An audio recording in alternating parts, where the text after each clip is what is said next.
IPL 2025 mega auction సంబరాలు అయితే మొదలైపోయాయి.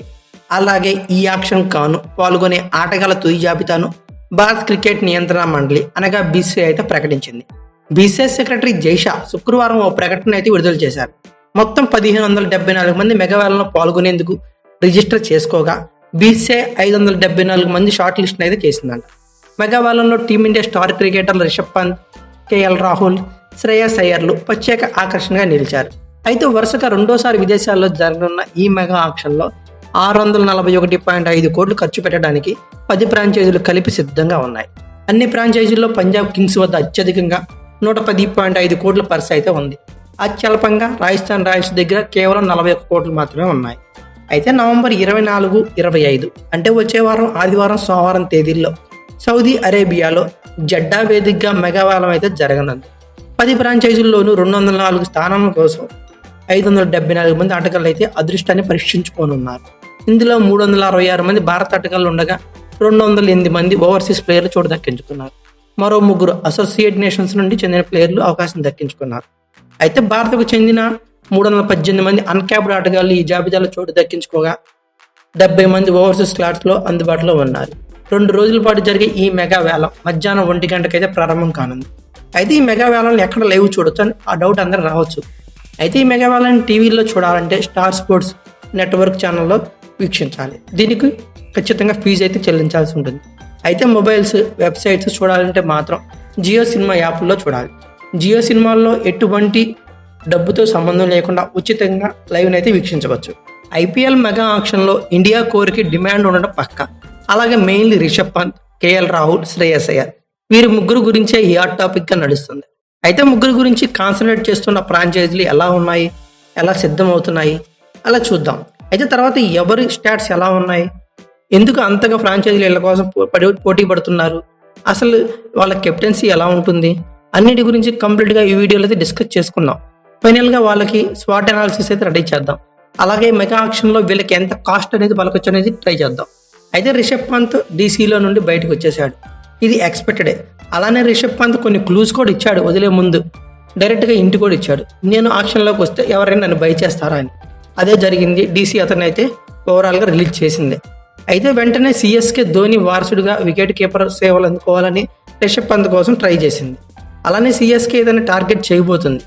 ఆక్షన్ల తర్వాత పంజాబ్ కింగ్స్ ఏకంగా 23 ప్లేయర్స్ని అయితే రిలీజ్ చేసింది. అలాగే కేవలం 9.5 కోట్లతో ఇద్దరిని మాత్రమే రిటైన్ చేసుకుంది. ఇప్పుడు ఆక్షన్లోకి 110.5 కోట్లతో హైయెస్ట్ పర్స్తో దిగబోతుంది. అంటే వీళ్ళ పర్సు ముగ్గురిని వల్ల వేసుకున్నా కూడా భయపడాల్సిన అవసరం అయితే లేదు. అంటే ఏంది, శ్రేయస్ అయ్యర్ని, రిషబ్ పంత్ని, కేఎల్ రాహుల్ని ముగ్గురిని కలిపి ఒక 40 నుంచి 45 కోట్లలో సెట్ చేసే పాసిబిలిటీస్ కూడా పంజాబ్ కింగ్స్ దగ్గర ఉన్నాయంటంలో సందేహం లేదు. But present Punjab Kings target Ricky Ponting కోచ్గా వచ్చాక పంజాబ్ కింగ్స్ పంత్ రిక్కీ పాంటింగ్లో డీసీలో కాంబినేషన్ మరోసారి కంటిన్యూ చేయాలని భావిస్తున్నాడు. అందుకే రిషబ్ పంత్ని కెప్టెన్గా బై చేయాలని తీసుకోవాలని చెప్పి పంజాబ్ కింగ్స్ అయితే ట్రై చేస్తుందంట. ఇది ప్రజెంట్ ఉన్న న్యూస్. ఇక తర్వాత కేఎల్ రాహుల్ రిలీజ్ అనేది ఎల్ఎస్జీ రిలీజ్ చేసింది. ఇది పెద్ద సర్ప్రైజింగ్ కాదు, ఎందుకంటే ప్రీవియస్ సీజన్లో ప్లే ఆఫ్స్ ముందు ఎస్ఆర్హెచ్తో మ్యాచ్లో ఓటమి Lucknow Super Giants owner Sanjiv Goenka KL రాహుల్ని డైరెక్ట్గా ఎడతం జరిగింది. దీంతో ఇతను రిలీజ్ పక్కా అని డిసైడ్ అయిపోయింది. తర్వాత కేఎల్ రాహుల్ గోయింకాని లక్నోలో కలిసి మీతో కొనసాగాలనుకుంటున్నట్లు అడగటం, గోయింకా దానికి అంగీకరించకుండా ఓవర్ని కెప్టెన్ చేయాలని డిసైడ్ అవ్వటం, ఇవన్నీ జరిగిపోయాయి. ఓవరాల్గా కేఎల్ రాహుల్ అయితే బయటకు వచ్చేసాడు. అయితే రాగానే ఆర్సీబీ అతన్ని టార్గెట్ చేయబోతుందని న్యూస్. అలాగే ఆర్సీబీకి కేఎల్ రాహుల్ అనేది లోకల్ బాయ్, మరింత ప్లస్ అవనుంది ఇక్కడ. అయితే ఆర్సీబీకి కెప్టెన్ అవుతాడా అంటే డెఫినెట్లీ నో అని చెప్తా. ఎందుకంటే కోహ్లీ కెప్టెన్సీ చేయాలని ఆర్సీబీ కూడా కోరిందంట.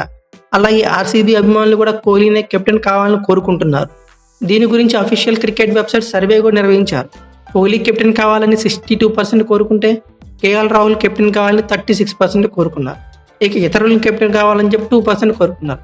అయితే ఓవరాల్గా ఇది కేఎల్ రాహుల్ అయితే కదా. అయితే ముందుగా శ్రేయస్ అయ్యర్ పరిస్థితి ఏంటి, ఇతను కేకేఆర్ వదిలేసింది. ఏదైనా కేకేఆర్ తీసుకున్న వర్స్ట్ డిసిషన్ ఏదైనా ఉందంటే ఇది ఖచ్చితంగా ఇదని చెప్పుకోవచ్చు. అలానే ఐపీఎల్ అభిమానులు కూడా ఈ షాక్ గురి చేసిన రిలీజే. ఒక సీజన్లో టైటిల్ నెగ్గిన టీం నుండి వాళ్ళ కెప్టెన్ పక్కన పెట్టడం అనేది స్మాల్ థింగ్ అయితే కాదు. తన టాక్టిక్స్, తన స్ట్రాటజీస్ వేరే లెవెల్లో ఉంటాయి. ఎంత ప్లేయర్స్ ఆడినప్పటికీ కోచ్ మరియు కెప్టెన్ల గైడెన్స్ లేకుండా ఇవన్నీ మ్యాచ్లు ఆడి ఒక టైటిల్ గెలవడం అంత ఈజీ థింగ్ అయితే కాదు. నేనైతే మాత్రం ఇది కేకేఆర్ రాంగ్ డెసిషనే అనుకుంటున్నా. అయితే కేకేఆర్ దీనికి ఒక రీజన్ చెప్పింది. అది కూడా కొంచెం ఆలోచిస్తే నిజమే అనిపిస్తుంది. కేకేఆర్ 6 రిటెన్షన్లే చేసుకుంది. మెయిన్ కేకేఆర్ వాళ్ళ స్ట్రాంగ్ కోర్ని అయితే రిటైన్ చేసుకుంది. అలానే వాళ్ళ ఫ్యూచర్ అసెట్స్ని కూడా సిద్ధం చేసుకుంది. అలాగే శ్రేయస్ అయ్యర్ రిటెన్షన్ కోసం అడిగిందంట. బట్ ప్రైస్ దగ్గర సెట్ అవ్వలేదు. అందుకే అతను వదిలేసుకుంది. అయితే రింకు సింగ్ హైయెస్ట్ పేడ్ వచ్చేకి హైయెస్ట్ రిటెన్షన్ వచ్చేకి 13 కోట్లతో రింకు సింగ్ టాప్లో ఉన్నాడు. ఐ థింక్ ఇతన్ని అబోవ్ 14 crore అడిగి ఉండొచ్చు అని చెప్పి నేనైతే అనుకుంటున్నా. అందుకే కేకేఆర్ రిలీజ్ చేసిందేమో సర్ప్రైజింగ్గా అనుకుంటున్నా. అయితే ఐపీఎల్లో శ్రేయస్ అయ్యర్ యొక్క రికార్డ్ ఎలా ఉందో ట్రాక్ రికార్డ్ అయితే పరిశీలిద్దాం. ఓవరాల్గా శ్రేయస్ అయ్యర్ కెప్టెన్గా ఐపీఎల్లో 55 మ్యాచ్లు కొన్నాడు. 27 మ్యాచ్లు గెలిస్తే 26 మ్యాచ్లు ఓడిపోయాడు. సో పెద్దగా బెటర్ విన్నింగ్ పర్సంటేజ్ అయితే లేదు, అలానే డల్గా కూడా లేదు. ఒక యావరేజ్ గ్రాఫ్ అయితే మెయింటైన్ చేశాడు. 2 మ్యాచెస్లో కూడా టై అయిపోయాయి. శ్రేయస్ అయ్యర్ ఓవరాల్గా 55 మ్యాచ్లు ఆడాడు కెప్టెన్గా. ఆ 55 మ్యాచ్ల్లో కలిపి 1645 పరుగులు చేశాడు. ఈ 55 మ్యాచ్ల్లో అలానే వీటిలో 11 50లు ఉన్నాయి, 6లు అయితే 56 ఉన్నాయి, 4లు అయితే 138 ఉన్నాయి. క్యాచెస్ అయితే 21 పెట్టాడు. అయితే ఓవరాల్గా ఐపీఎల్ స్టాట్స్ చూస్తే శ్రేయస్ అయ్యర్ టోటల్గా వచ్చి 115 మ్యాచ్లు ఆడాడు.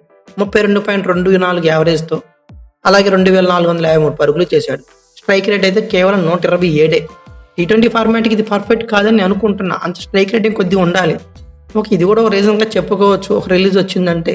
అలాగే 50s వచ్చేకి 21 ఉంటే సెంచరీ అయితే ఒక్కటి కూడా లేదు. ఇది శ్రేయస్ అయ్యర్ పరిస్థితి. ఇక తర్వాత రిషబ్ పంత్ పరిస్థితి ఏంటి?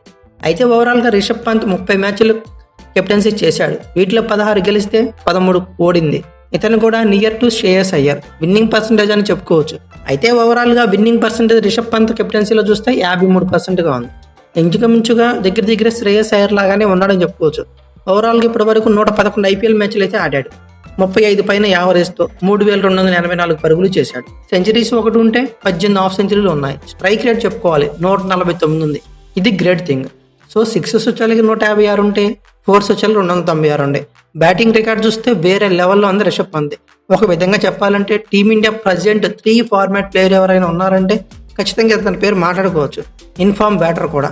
సో ఒక విధంగా శ్రేయస్ అయ్యర్ కంటే ఇతనే సేఫ్ జోన్లో బెస్ట్ జోన్లో ఉన్నాడని చెప్పుకోవచ్చు. ఇక తర్వాత KL Rahul mainly cool captain. ఏది ఎమోషనల్గా తీసుకోడు. సిచ్యువేషన్ బట్టి బ్యాటింగ్ కూడా చేస్తాడు. కెప్టెన్సీ టాక్టిక్స్ అయితే కొంచెం నార్మల్గానే ఉంటాయి.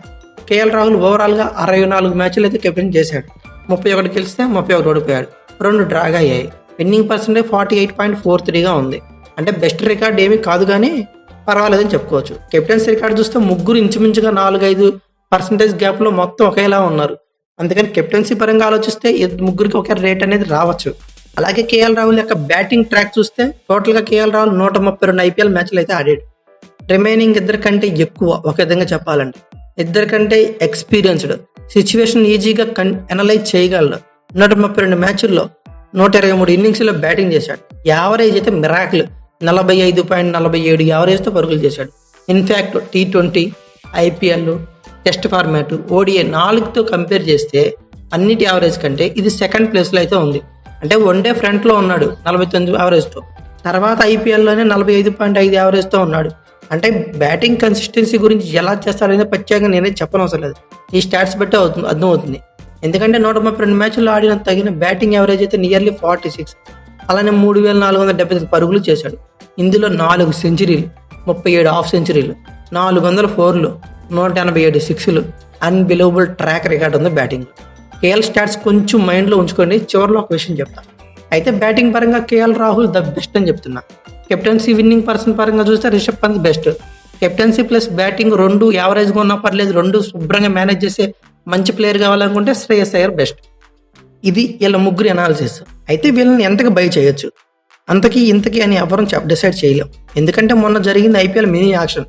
టార్గెట్ చేయాల్సింది, కొనాల్సింది తక్కువ ప్లేయర్స్. ఒకరినిద్దరిని బై చేస్తే సరిపోద్దని లెక్కలో ఉంటుంది. మొన్న మినీ యాక్షన్లో 21 కాకపోతే 25 కోట్లు ఎంత పెట్టైనా కొనేయచ్చు. ఎందుకంటే బై చేసే ప్లేయర్లు తక్కువ కాబట్టి. ఇప్పుడు ఉన్నది పర్సు 45, 50, 70, 80, 110 కోట్లు. ఈ పర్సులతో కొనాల్సిన 2-3 అయితే కాదు, 20 పైన ప్లేయర్స్ని కొనాలి. ఆర్సీబీ దగ్గర 83 కోట్లు, అలానే పంజాబ్ దగ్గర 110.5 కోట్లు మాత్రమే టాప్లో ఉన్నారు. ఇక మిగిలిన తక్కువ ఉన్నారుగా. వీళ్ళని కొనాలంటే ఖచ్చితంగా 20 ప్లేయర్స్ని చెప్పిన కొనాలంటే చాలా జాగ్రత్తగా మెయింటైన్ చేయాలి. 20 కోట్లు, 10 కోట్లు, 30 కోట్లకు వచ్చి మీరేదో అనుకున్నారు ఫ్యాన్స్ కాబట్టి మీరు అంటారు. అలా జరిగేదైతే జరగదు. అయితే ముందుగా పంజాబ్ కింగ్స్ టైటిల్ వేట కోసం పోరాడుతుంది. సో పంత్ను ఖచ్చితంగా రిషబ్ పంత్ను టార్గెట్ చేస్తుంది పాయింటింగ్ అనుకుంటున్నా. ఇక ఇతను దొరకపోతే అప్పుడు ఏం చేస్తారంటే శ్రేయస్ అయ్యర్ కోసం ట్రై చేస్తారు.